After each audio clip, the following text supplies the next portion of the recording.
نحمده ونستعينه ونستغفره ونعوذ بالله من شرور أنفسنا ومن سيئات أعمالنا من يهده الله فلا مضل له ومن يضلل فلا هادي له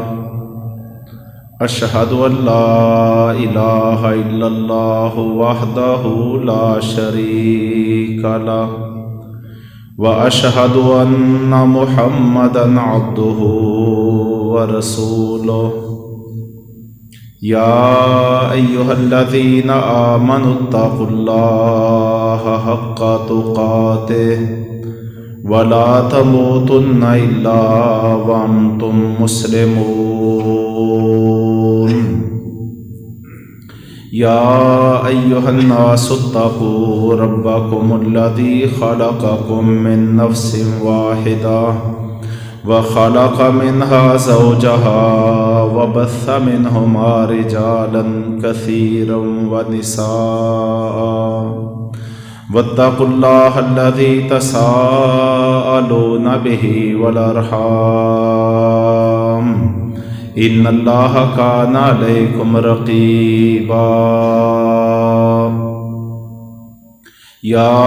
أيها الذين آمنوا اتقوا الله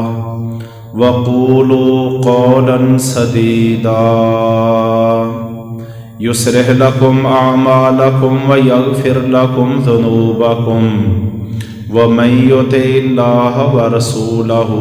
فقد فاز فوزا عظيما أما بعد فإن خير الحديث كتاب الله وخير الهدي هدي محمد صلى الله عليه وسلم وشر الأمور محدثاتها وكل محدثة بدعة وكل بدعة ضلالة وكل ضلالة في النار أعوذ بالله السميع العليم من الشيطان الرجيم من همزه ونفخه ونفثه بسم الله الرحمن الرحيم قل جاء الحق وزهق الباطل إن الباطل كان زهوقا۔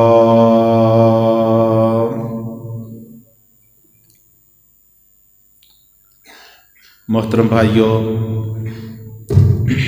یہ سورہ بنی اسرائیل کی آیت ہے۔ اللہ تبارک و تعالی اپنے پیغمبر صلی اللہ علیہ وسلم کو حکم ارشاد فرما رہے ہیں کہ آپ فرما دیجئے کہ حق آ گیا ہے اور باطل دفع ہو رہا ہے، اور باطل کے مقدر میں اللہ تبارک و تعالی نے ذلت اور رسوائی لکھ دی ہے۔ اس آیت میں گویا کہ اللہ تبارک و تعالی نے حق کے غلبے کا اور کفر اور باطل کی ہزیمت، شکست، ذلت اور رسوائی کا اعلان کیا ہے۔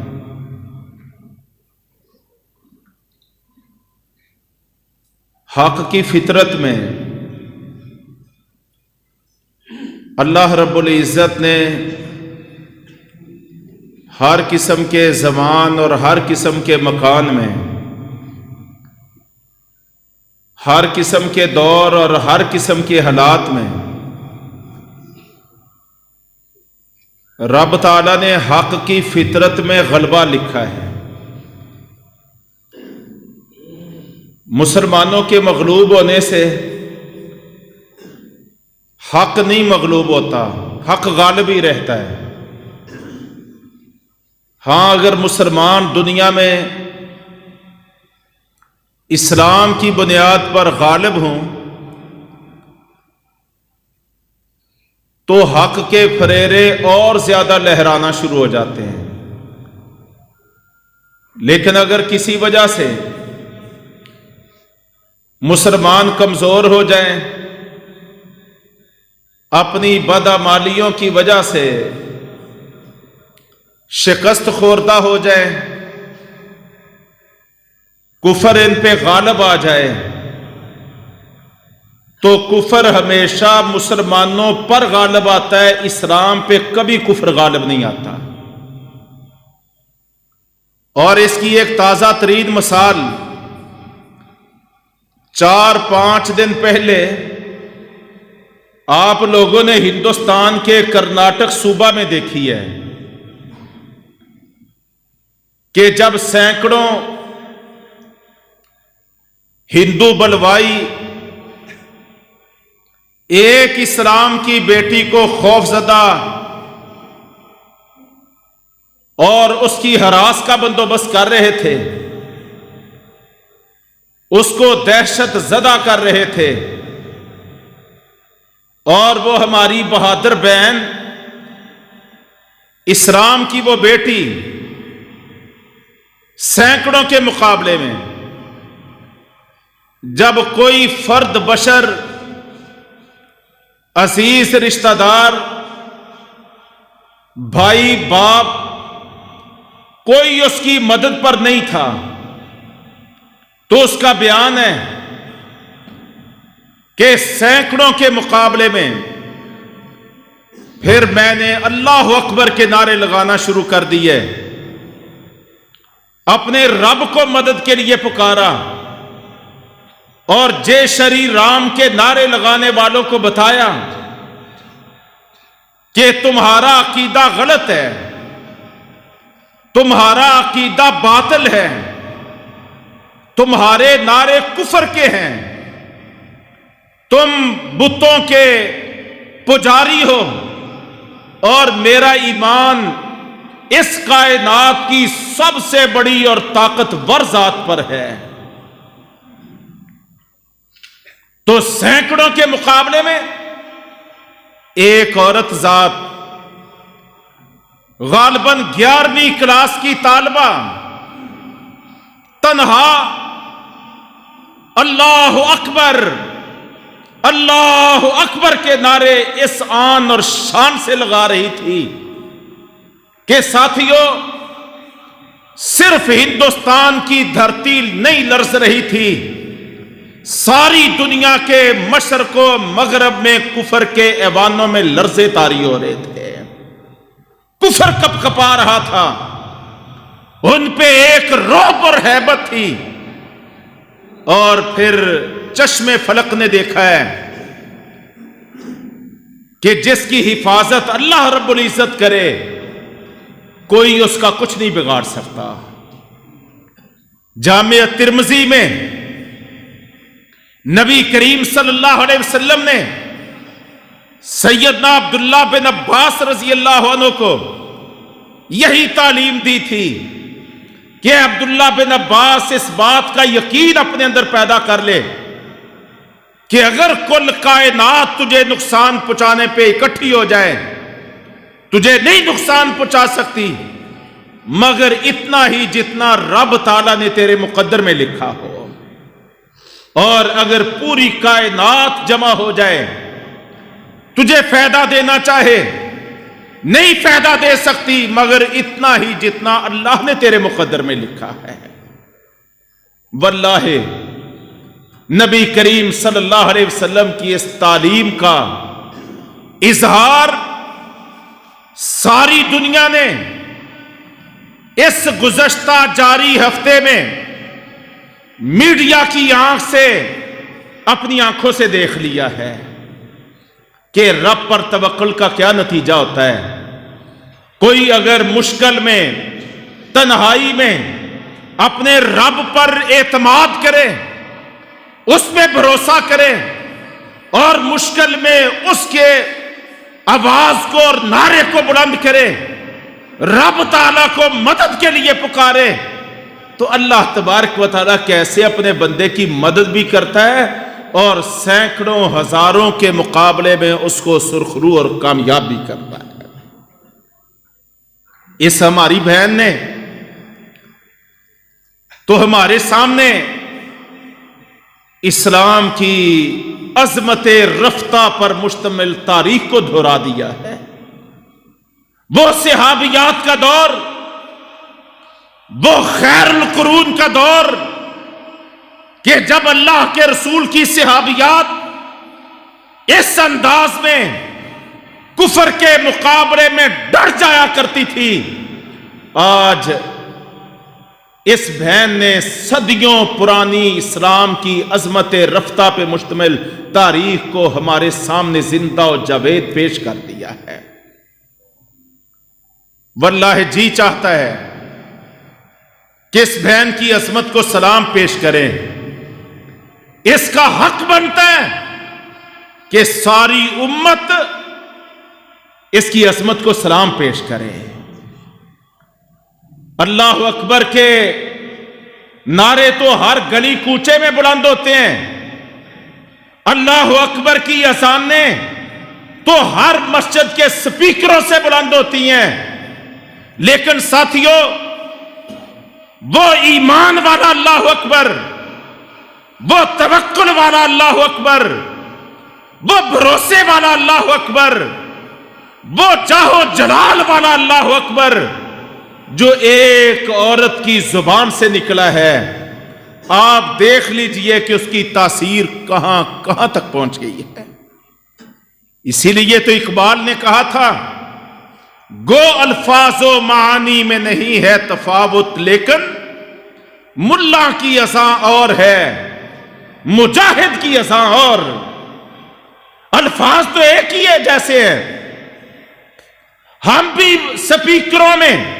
اذانوں میں، جلسوں اور جلوسوں میں اللہ اکبر کہتے ہیں، لیکن وہ اللہ اکبر جو میدان میں اسلام کے شاعر کا تحفظ کرتے ہوئے کہ سارا ہندوستان کے سارے دہشت گرد، RSS کے، بجرنگ دل کے گنڈے، BJP کے بدماش اور 1 ارب کے قریب ہندوستان کی ہندو آبادی، وہ یہ چاہتے ہیں کہ ہند میں اللہ کی کبریائی کے نعرے نہ گونجیں، ہند میں کوئی مسلمان بیٹی وہ نقاب، حجاب، پردہ کر کے نہ نکلے، وہ بے حیائی کو عام کرنا چاہتے ہیں، وہ بے راہ روی کو عام کرنا چاہتے ہیں، وہ فحاشی چاہتے ہیں، وہ بے حیائی کا دورہ چاہتے ہیں، وہ عورت کو اشتہار بنانا چاہتے ہیں اور خواہشات نفسانی، ہرس اور حوث کا لقمہ بنانا چاہتے ہیں، وہ ہماری عزتوں پہ ڈاکہ ڈالنا چاہتے ہیں، اور ہندوستان میں لاکھوں کروڑوں اسلام کی بیٹیاں ہیں جو آج اللہ کے شاعر، اللہ کا حکم یدنین علیہن من جلابیبہن کہ مومن بیٹیوں کو، عورتوں کو کہہ دو یہ جب بھی باہر نکلیں اپنے اوپر اپنی اوڑھنیوں کو اوڑھ کے، اپنی زینت کو چھپا کے یہ باہر نکلا کریں۔ آج دنیا میں یہ ایک جنگ ہے خیر اور شر کی، اور اس جنگ کا ایک میدان یہ ہند بھی ہے کہ یہاں پر بھی کفر یہ چاہتا ہے، باطل یہ چاہتا ہے کہ اسلام کی بیٹیاں، ان کو آوارہ کیا جائے، ان کو بے لباس کیا جائے، ان کو عریاں اور جناب غیروں کے آنکھوں کے سامنے ان کو بے لباس کیا جائے۔ لیکن ہم اللہ کا شکر ادا کرتے ہیں کہ اسی ہند میں آج مسکان خان جیسی ہزاروں نہیں لاکھوں کروڑوں بیٹیاں وہ میدان میں کھڑی ہو چکی ہیں اور رب کی کبریائی کے نعرے لگاتے ہوئے وہ جانیں تو پیش کر دینا چاہتی ہیں، لیکن وہ اسلام کے شاعر پہ کوئی حرف نہیں آنے دینا چاہتی۔ یہ ایک دعوت بھی ہے، یہ ایک پیغام بھی ہے۔ ہمارا ملک وطن عزیز جو لا الہ الا اللہ کی بنیاد پہ بنا، اور اس پاکستان کو قائم کرنے والوں نے یہ برملا اظہار کیا تھا کہ ہم اسلام کی تہذیب اور ثقافت کے مطابق ہم اپنی زندگیاں گزارنا چاہتے ہیں، لیکن آج یہی پاکستان ہے جہاں ویلنٹائن ڈے کے نام پہ پرسوں جو 14 فروری آ رہا ہے، دنیا بھر کی طرح پاکستان میں بھی کچھ آنٹیاں جو ہیں حیا باختہ عورتیں وہ باہر نکلیں گی، میرا جسم میری مرضی کے نعرے لگائیں گی، اپنی اوڑھنیوں کو اپنے دوپٹوں کو جناب سرے بازار رسوا کریں گی، اپنے والدین کی عزت اور حرمت کا کھلواڑ کریں گی، اپنے دین کا مذاق اڑائیں گی۔ ان ہزاروں آنٹیوں حیا باختہ جانور نما عورتوں، درندہ نما عورتوں کے مقابلے میں مسکان خان نے، اس اسلام کی بیٹی نے جو تصور پیش کیا ہے، عزت والا، حیا والا، پردے والا، حجاب والا، عزت اور حرمت کے تحفظ والا، پاک دامنی والا، عفت و عصمت کے دفاع والا، اسلام کے شاعر والا، واللہ اس نے تمام اسلام کی بیٹیوں کو یہ اپیل کی ہے کہ ہماری عزت اور حرمت کا تحفظ اور دفاع اگر ممکن ہے تو اسلام کے شاعر پہ، احکامات پہ عمل کرنے میں ہے۔ ہم اپنے ملکوں میں بھی ہماری عورتیں حیا باختگی کا مظاہرہ کریں، اور وہ دیار کفر میں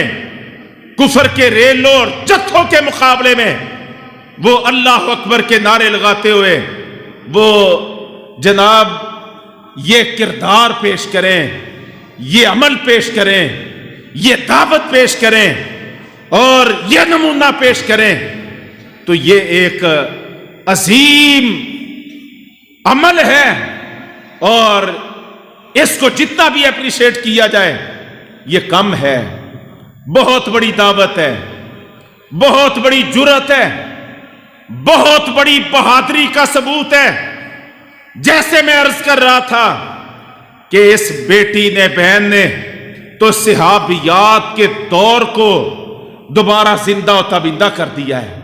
اس عمل اور کردار کو، جرأت اور شجاعت کے وہ انداز پیش کر دیے جو 1400 سال پہلے ہم حدیث، سیرت اور تاریخ کی کتابوں میں پڑھا کرتے تھے۔ صحیح مسلم میں آتا ہے حنین کا دن تھا کہ جب دشمن چہار جانب سے نبی کریم صلی اللہ علیہ وسلم کی ذات گرامی پہ حملہ آور تھا، اور بہت سارے صحابہ وہ مسلسل بارش کی طرح برستے ہوئے تیروں کے مقابلے کی تاب نہ لاتے ہوئے وہ محفوظ پناہ گاہیں تلاش کر رہے تھے۔ ایسے موقع پہ سیدنا انس بن مالک رضی اللہ عنہ کہتے ہیں کہ میری والدہ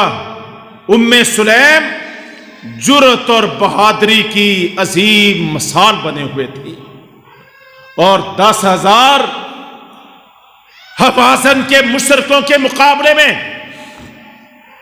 نبی کریم صلی اللہ علیہ وسلم کی ذات کے، آپ کے گرد و نواح میں ہاتھ میں خنجر لیے ام سلیم عورت ذات جناب نبی کریم صلی اللہ علیہ وسلم کے گرد و نواح میں چکر کاٹ رہی تھی۔ ان کے بیٹے انس رضی اللہ عنہ کہتے ہیں کہ ام سلیم کا یہ انداز بہادرانہ، سپاہیانہ اور فدائیانہ انداز دیکھ کے ابو طلحہ انصاری رضی اللہ عنہ کہنے لگے، اے اللہ کے نبی، مشکل اور مصیبت کی اس گھڑی میں آپ میری بیوی کو دیکھیے، ام سلیم کو دیکھیے، اللہ کے رسول یہ کیا کردار ادا کر رہی ہے۔ نبی کریم صلی اللہ علیہ وسلم نے دیکھا، عجیب شان سے ام سلیم کو دیکھا کہ ہاتھ میں خنجر پکڑے ہوئے ہیں اور نبی کریم صلی اللہ علیہ وسلم کے گرد تیزی سے چکر کاٹ رہی ہیں۔ تو آپ صلی اللہ علیہ وسلم نے فرمایا، ام سلیم یہ کیا کر رہی ہو؟ کہنے لگی، اللہ کے رسول یہ دیکھے میں نے ہاتھ میں خنجر پکڑ لیا ہے، اگرچہ مشکل مرحلہ ہے، چہار جانب سے گھیرے ہیں، دشمن کے حملے ہیں، لیکن اللہ کے رسول میں نے ہاتھ میں خنجر پکڑ لیا ہے، اگر کوئی کافر مشرک آپ پر حملہ آور ہونے کے لیے آگے بڑھے گا، آپ تک پہنچنے سے پہلے میں اس کے پیٹ میں خنجر گھونپ کے اس کے پیٹ کو پھاڑ کے رکھ دوں گی، اپنی زندگی میں کسی کافر مشرک بدماش کو آپ کی ذات تک میں پہنچنے کی اجازت نہیں دوں گی۔ یہ جرت، یہ بہادری، یہ صحابیات میں موجود تھی۔ زرار بن ازور نبی کریم صلی اللہ علیہ وسلم کے بڑے بہادر جری صحابی، ایک مارکے میں دشمن ان کو گرفتار کر لیتا ہے، گرفتار کر کے اپنے کیمپ میں لے جاتے ہیں۔ ان کی ہمشیرہ خولہ بنت ازور، شجاعت کا استعارہ، خولہ رضی اللہ عنہ، وہ بھی اس مارکے میں موجود تھی۔ خولہ رضی اللہ عنہ کیا کرتی ہیں؟ اپنا دوپٹہ لیتی ہیں اور جس طرح ہم پگڑی باندھتے ہیں، اپنے سر پہ پگڑی باندھتی ہیں اور اس کے ایک پلو کو اپنے چہرے پہ جناب گھما کے مضبوطی سے باندھ کے مردوں کا رخ اختیار کرتی ہیں، مردوں کا سا انداز اختیار کرتی ہیں اور اپنے گھوڑے پر بیٹھتی ہیں، ہاتھ میں تلوار لیتی ہیں۔ اسلامی تاریخ کا یہ سنہری واقعہ ہے کہ خولہ بنت ازور عورت ذات ہو کے جرأت و بہادری کا وہ عظیم مظاہرہ کرتی ہیں کہ پے در پے لگ بھگ 1 درجن حملے دشمن کی سپاہ پہ کرتی ہیں اور پلٹتی ہیں، پھر جھپتی ہیں، پھر پلٹتی ہیں، پھر جھپتی ہیں، اور اپنے بھی حیران، بیگانے بھی ششدر، یہ کون آ گیا ہے؟ کس نے اس ہیبت ناک مارکے میں دشمن کی صفوں کو کھدیڑ دیا ہے کہ یہ شاہ سوار جس طرف جاتا ہے دشمن کے کشتوں پہ پشتے لگا رہا ہے اور پلٹ پلٹ کے جھپٹ رہا ہے، جبڑ جبڑ کے پلٹ رہا ہے۔ یہ کون شاہ سوار ہے؟ بالآخر آگے بڑھتے بڑھتے خولہ بنت ازور رضی اللہ عنہ وہاں تک پہنچنے میں کامیاب ہوتی ہیں جہاں ان کے بھائی زرار بن ازور رضی اللہ عنہ کو قید کیا گیا تھا۔ ان کو قید سے چھڑواتی ہیں، اپنے ساتھ بٹھا لاتی ہیں، اپنی سواری پہ سوار کرتی ہیں اور پورا معرکہ اور جنگ لڑ کے خولہ بنت ازور رسول اللہ صلی اللہ علیہ وسلم کی صحابیہ،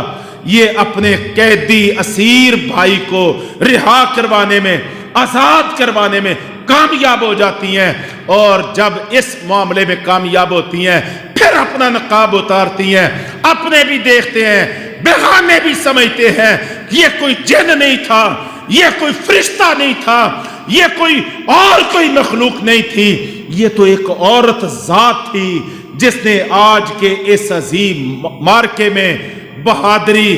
جرأت اور شجاعت کی یہ عظیم المثال جناب یہ منظر پیش کیا ہے۔ تو یہ صحابیات ہی رسول اللہ صلی اللہ علیہ وسلم کی۔ آج الحمدللہ ہم اللہ کا شکر ادا کرتے ہیں کہ صدیوں بعد ان صحابیات کے کردار کو دہرانے والی ہماری مائیں، بہنیں، بیٹیاں آج دنیا کے نقشے پہ کہیں عافیہ صدیقی کی شکل میں، کہیں مسکان خان کی شکل میں، کہیں جناب آپا جی آسیہ اندرابی کی شکل میں. واللہ آپ دیکھتے جائیں، آپ کو فلسطین میں، آپ کو کشمیر میں، آپ کو بتکدائے ہند میں، آپ کو دنیا بھر میں ایسی ہزاروں لاکھوں مثالیں آپ کو دیکھنے کو ملیں گی. یہ ایک نئے دور کا آغاز ہے. آپ اس بات کو، حقیقت کو سمجھ لیجئے، جب نفرت انتہا کو پہنچ جائیں، جب شدت انتہا کو پہنچ جائیں، جب بیٹیوں کو بھی چار دیواری سے باہر نکل کے اسلام کی عظمت اور دفاع کی جنگ لڑنے پہ مجبور کر دیا جائے، تو اس کا معنی کیا ہوتا ہے؟ ایک نئے دور کا آغاز گویا کہ ہونے والا ہے. اور ہمارا ایمان ہے، ہمارا یقین ہے کہ ہندوستان میں جتنی شدت بڑھ رہی ہے، اور نریندر مودی نے، اس کی بی جے پی نے ان گزشتہ 2 ٹینیور میں اس شدت میں جلتی پر تیل کا کام کیا ہے، جلتی پر تیل کا کام کیا ہے. اور ہندتوا کے نظریے کو لے کے وہ آئے ہیں کہ ہند میں جس نے رہنا ہے اس نے جے شری رام کہنا ہے، رام زندہ باد کہنا ہے. یہ نظریہ لے کے آئے ہیں. اس پہ انہوں نے لاکھوں اپنے گنڈے اور بدماش تیار کیے. ہمارا ایمان ہے انشاءاللہ یہی ماحول غزوائے ہند کی بنیاد انشاءاللہ بننے والا ہے. وہ لوگ بڑی غلط فہمی کا شکار ہیں جو یہ سمجھتے ہیں کہ اب فلاں حالات نہیں رہے، اب فلاں حالات نہیں رہے. ساتھیوں، میں تو عموماً کہا کرتا ہوں، حالات کسی حکمران کے ہاتھ میں نہیں ہے، کسی سپر طاقت یا UN کے ہاتھ میں نہیں ہے. حالات سارے کے سارے ارض و سما کے خالق و مالک کے ہاتھ میں ہے. تلک الایام نداولھا بین الناس، دنوں کا ہیر پھیر، حالات کا عدل بدل، یہ اللہ کے ہاتھ میں ہے. یہ اللہ کو بدلنے کے لیے لمحوں کی دیر اور اس کی ضرورت اور مجبوری نہیں ہے. بس اس کا ایک کلمہ کن ہی کہنا ہوتا ہے، فیکون. حالات اسی طرح کے ہو جاتے ہیں، حالات اسی طرح کے ہو جاتے ہیں. تو یہ اس ہفتے میں ہونے والے اس واقعے کو سامنے رکھو. اس سے پتہ چلتا ہے کہ ہندوستان میں مذہبی شدت پسندی کس حد تک ہے، مذہبی منافرت نے کون کون سی دیواریں اور حدیں عبور کر لی ہیں، اور کسی طور پر بھی وہاں پہ اقلیتوں کو نہ تحفظ ہے، نہ مذہبی آزادی ہے. اور یہاں سے ہی انشاءاللہ وہ مرحلہ آنا ہے کہ اپنوں اور بیگانوں کے نہ چاہنے کے باوجود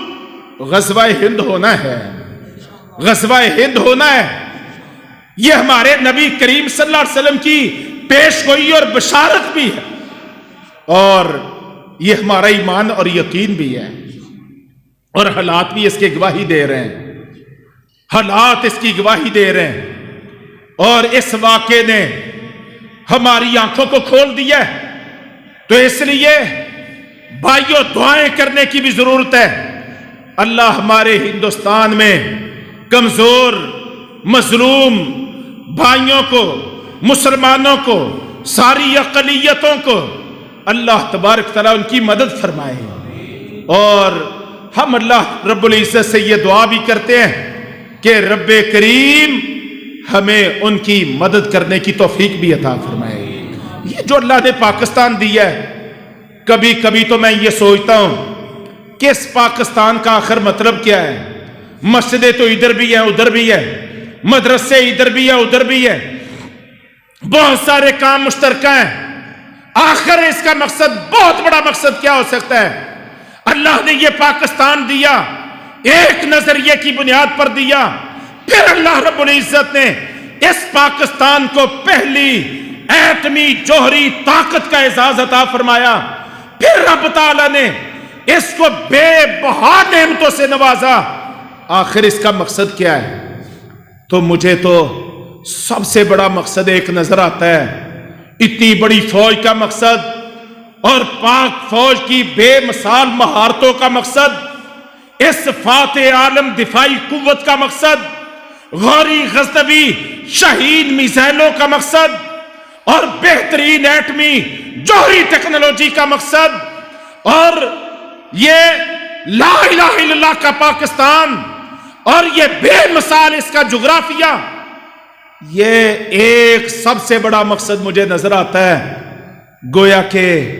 رب تعالیٰ نے قیامت سے پہلے غزوہ ہند کا فیصلہ کن مار کا لڑنے کے لیے رب تعالیٰ نے ایسے ہی ہمیں یہ گراؤنڈ دی ہے، اسٹیج دی ہے، یہ وطن عزیز دی ہے، یہ مدینہ ثانی دی ہے۔ اس سے بڑا اللہ کی قسم کوئی اور مقصد نظر نہیں آتا۔ جو یہ سمجھتے ہیں ہمیں معاشی طور پر ایسا ہونا چاہیے، اقتصادی طور پر ایسا ہونا چاہیے، ہم بھی کہتے ہیں یہ سب کچھ ہونا چاہیے، لیکن پاکستان کا معاشی طور پہ، سیاسی طور پہ، اقتصادی طور پہ بہت آگے بڑھ جانا، شاید یہ بہت بڑا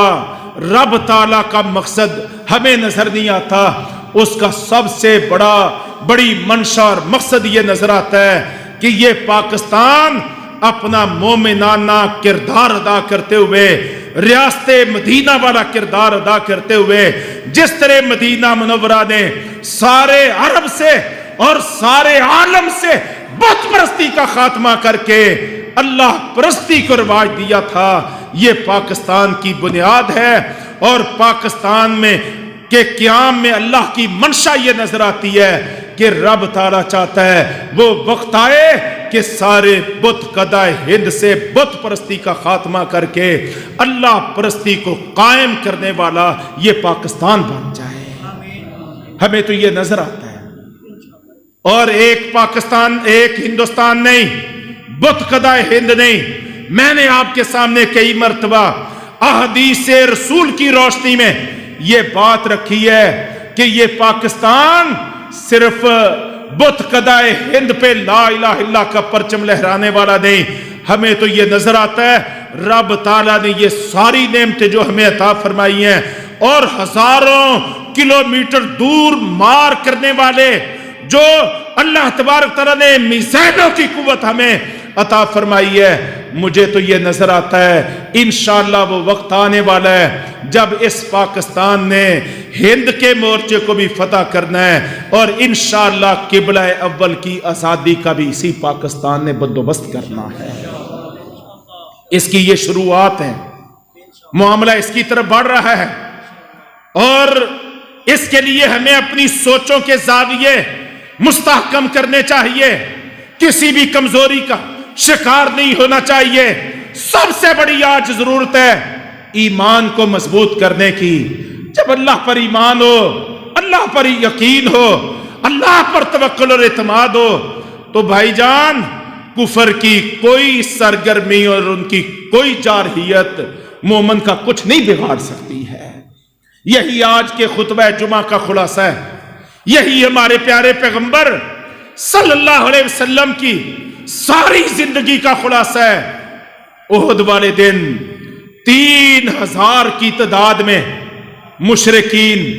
نبی کریم صلی اللہ علیہ وسلم پر بھی حملہ آور ہوئے تھے، اور ایک مرحلہ ایسا بھی تھا بخاری اور مسلم کی روایت کے مطابق کہ آپ صلی اللہ علیہ وسلم کے ساتھ صرف 2 ساتھی تھے، ایک سعد رضی اللہ عنہ اور ایک جناب دوسرے صحابی، 2 صحابی آپ صلی اللہ علیہ وسلم کی قیادت میں موجود تھے، صرف 2 صحابی 3 اور حملہ آور 3000 ہیں، 3000 کے مقابلے میں 3 ہیں، اور نعرے وہی لگ رہے تھے جیسے کرناٹک میں 5 دن پہلے ایک طرف ایک بیٹی لگا رہی تھی، اسلام کی بیٹی، اسلام کا فخر، اسلام کی شان، وہ لگا رہی تھی اللہ اکبر، اور مقابلے میں کیا لگ رہے تھے؟ جے شری رام، اور احد کے میدان میں کیا نعرے لگ رہے تھے؟ لنا عزا ولا عزا لکم. یہ مشرکین نعرہ لگا رہے تھے ہمارے پاس عزا بت ہے، اس نے ہمیں غلبہ دیا ہے، تمہارے پاس کوئی عزا نہیں ہے. اور نبی کریم صلی اللہ علیہ وسلم ساتھیوں کو فرما رہے تھے تم ان کو جواب دو اللہ مولانا ولا مولا لکم. اللہ ہمارا مددگار، حامی اور ناصر اور کارساز ہے، تمہارے پاس اللہ کی ذات جیسی کوئی ذات موجود نہیں ہے، کوئی طاقت موجود نہیں ہے. اللہ مولانا ولا مولا لکم، یہ نعرے لگ رہے تھے. ساتھیوں بعض اوقات جنگ ہوتی ہے تیر و تفنگ کی، بعض اوقات ہوتی ہے شمشیر و سنا کی، اور بعض اوقات جنگ ہوتی ہے توپ اور گولی کی، ایٹم اور میزائل کی، اور بعض اوقات ایسے بھی ہوتے ہیں کہ جنگ ہوتی ہے آمنے سامنے نظریاتی نعروں کی بنیاد پہ، عقیدے کی بنیاد پہ، عقیدے اور نظریے کا اظہار کرنے کی بنیاد پہ. یہ جنگ کل بھی جاری تھی، یہ جنگ آج بھی جاری ہے، اور اس جنگ نے قیامت تک جاری رہنا ہے. اور ہم اس جنگ میں کون ہیں؟ ہم اللہ کا لشکر ہیں، ہم اللہ کا لشکر ہیں، ہم اس کی کبریائی کے نعرے لگانے والے. دنیا بھر میں پھیلے ہوئے 2.25 ارب مسلمانوں کی آبادی، اور کمزوریاں ہو سکتی ہیں، کوتاہیاں ہو سکتی ہے، بدعمالیاں ہو سکتی ہیں، لیکن اس چیز پہ فخر ہے کہ کفر کے کفریہ نعروں کے مقابلے میں آج 2.25 ارب مسلمانوں کی آبادی اللہ کے فضل و کرم سے یکجا ہے. اور ایک بیٹی کے جذبہ جرت اور جذبہ شجاعت نے 2.25 ارب مسلمانوں کے سینوں کو ٹھنڈا بھی کر دیا ہے، ان میں حرارت بھی ایمان کی اور غیرت کی پیدا کر دی ہے. ایک راستہ بھی دکھا دیا ہے، کامیابی کا راستہ، کامرانی کا راستہ، ہمت و جرت کا راستہ. یہ بتا دیا ہے کہ کس طرح اسلام کا تحفظ ہوتا ہے، کس طرح اسلام کا دفاع ہوتا ہے، اسلام کے بیٹوں کو کیا کردار ادا کرنا ہے. انشاءاللہ یہ ہماری بہن نے یہ راستہ ہمیں دکھا دیا ہے. ہم دعا کرتے ہیں اے رب کریم تو اس بہن اور بیٹی کی حفاظت بھی فرما، اور اس کی جان، عزت اور وقار کی بھی حفاظت فرما، اور جتنی ہماری مائیں، بہنیں، بیٹیاں، بھائی، بیٹے، باپ ہندوستان کی دھرتی پہ یا کفر کی کسی بھی دھرتی میں وہ برسرے پیکار ہے، وہ دھرتی کشمیر کی ہو یا فلسطین کی ہو یا کہیں کی اور ہو، اے رب کریم تو ان کی مدد بھی فرما،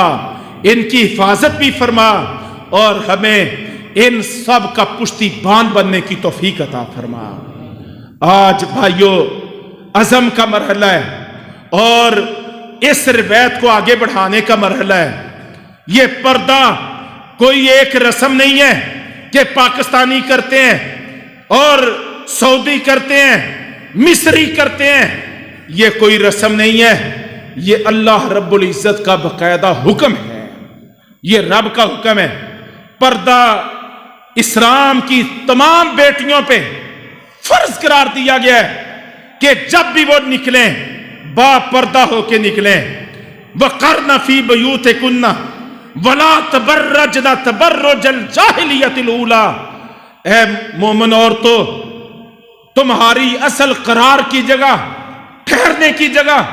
یہ تمہارے گھر ہیں. اپنے گھروں کی 4 دیواری کے اندر ٹکی رہا کرو،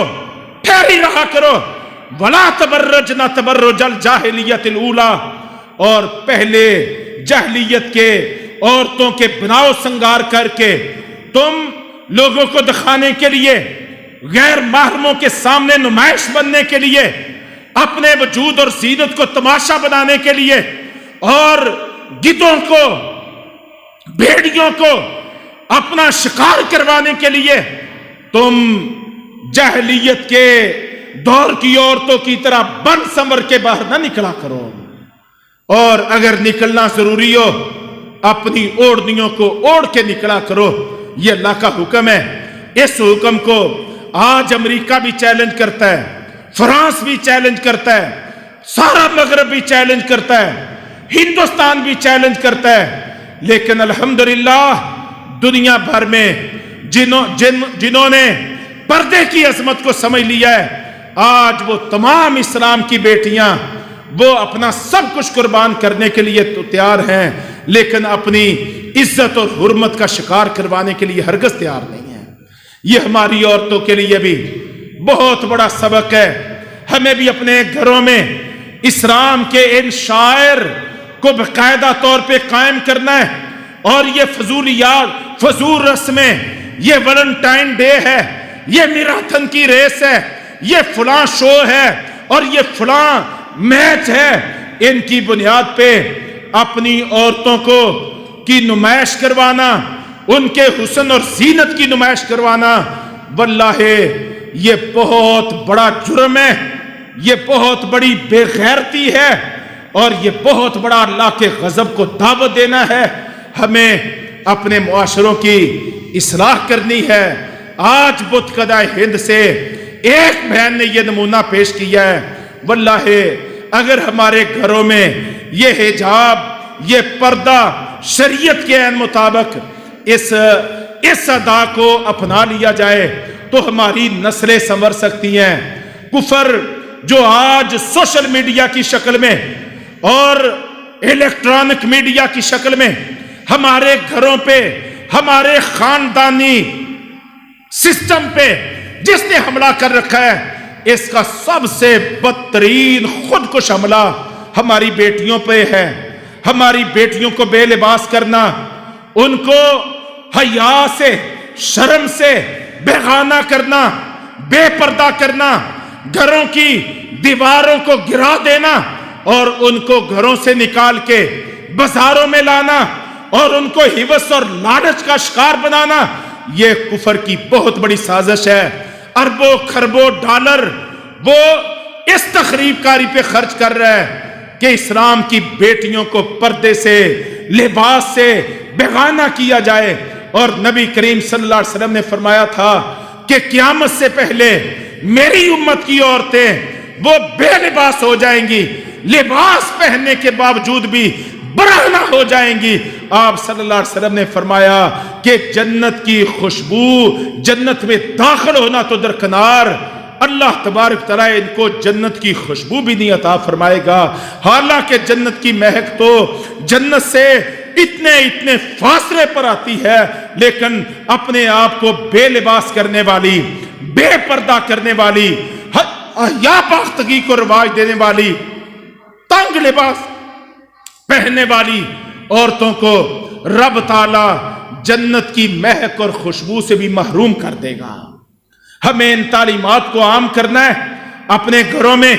اپنے معاشروں میں رائج کرنا ہے. اگر یہ پاکستان لا الہ الا اللہ کے کلمے پر حاصل ہوا ہے اور یقیناً لا الہ الا اللہ کے کلمے پہ حاصل ہوا ہے, تو لا الہ الا اللہ کا تقاضا یہ ہے کہ اس پاکستان کے مرد بھی, عورتیں بھی, بچے بھی, بوڑھے بھی, امیر بھی اور غریب بھی, وہ سارے کے سارے اپنے آپ کو لا الہ الا اللہ کے رنگ میں رنگ لیں. اللہ تبارک تعالیٰ اس کی توفیق عطا فرمائے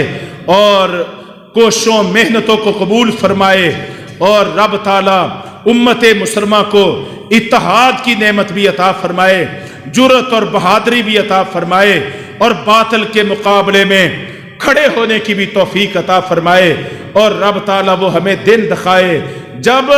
یہ اعلان ہو رہے ہوں کہ جال حق وزہق الباطل ان الباطل کان زہوقا, حق آ گیا ہے اور باطل اور کفر دفع ہو رہا ہے, میدان چھوڑ رہا ہے. اور باطل کے مقدر میں اللہ رب العزت نے ذلت اور رسوائی لکھی ہے. رب تعالیٰ ہمیں وہ دن دکھائے, کامیاب اور سرخرو کرے, ہمارا حامی و ناصر ہو جائے. اقول قولی ھذا استغفر اللہ لی ولکم.